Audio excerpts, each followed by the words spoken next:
بسم اللہ الرحمن الرحیم۔ آج ہم بات کریں گے کہ آپ نے امتحان کی تیاری کیسے کرنی ہے۔ سب سے پہلے تو آپ ایک بات یاد رکھیے گا کہ آپ کا خود پہ یقین ہونا چاہیے۔ دیکھیں وہ تمام کے تمام طلباء جن کا خود پہ یقین ہوتا ہے اور اپنی صلاحیتوں پہ یقین ہوتا ہے وہ اب محنت کرتے ہیں اور وہ کامیاب ہو جاتے ہیں، لیکن میں نے دیکھا ہے کہ وہ تمام کے تمام طلباء جن کا خود پہ یقین نہیں ہوتا انہیں پھر محنت کرنے کا بھی دل نہیں کرتا، وہ محنت بھی نہیں کرتے کیونکہ انہیں ہوتا ہے کہ میں اگر محنت کر بھی لوں خود پہ کیونکہ یقین نہیں ہے تو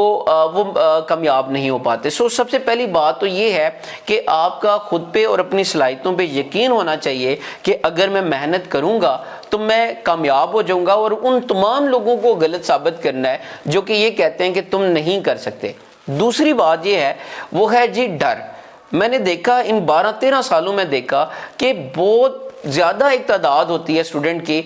جن کو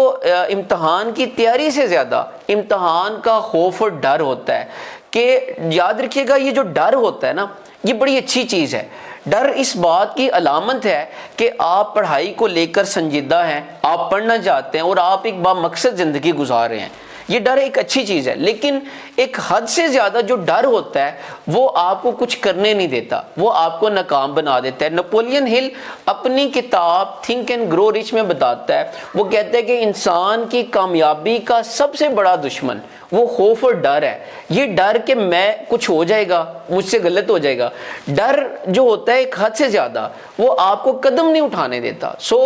جو آپ دوسری بات آپ نے کیا کرنی ہے، پہلی بات آپ کو اپنے اوپر یقین ہونا چاہیے، اپنی صلاحیتوں پہ یقین ہونا چاہیے، اور دوسری بات یہ ہے کہ آپ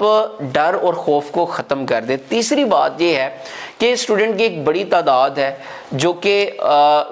ریگولر نہیں پڑھتی اور اینڈ پہ پڑھتی ہے، اور جب اینڈ پہ پڑھتی ہے تو ان کو ایک پرابلم فیس کرنا پڑتا ہے کہ ان کے پاس ٹائم کم ہوتا ہے اور سلیبس زیادہ ہوتا ہے اور ان کو سمجھ نہیں آتی کہ اب ہم کریں کیا۔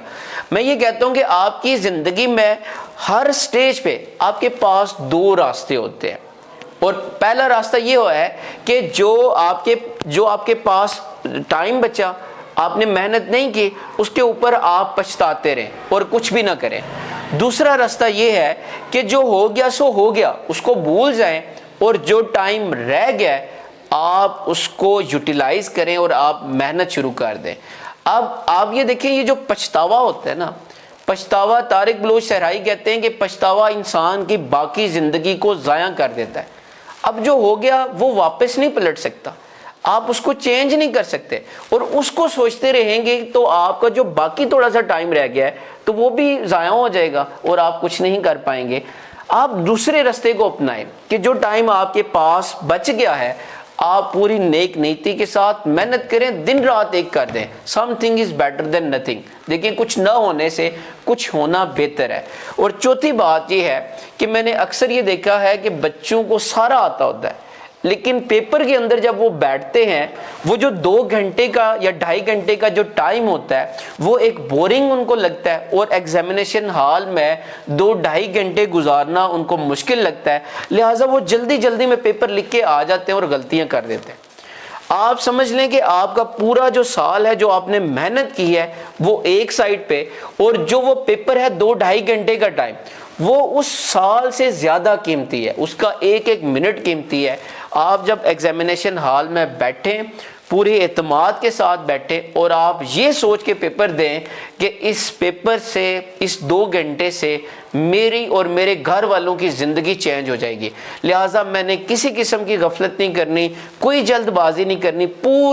پورے دھیان سے میں نے پیپر کو دینا ہے اور میں نے کوئی جلدی نہیں کرنی، اور وہ 2 گھنٹے جو ہوتے ہیں وہ آپ نے پراپرلی یوٹیلائز کرنے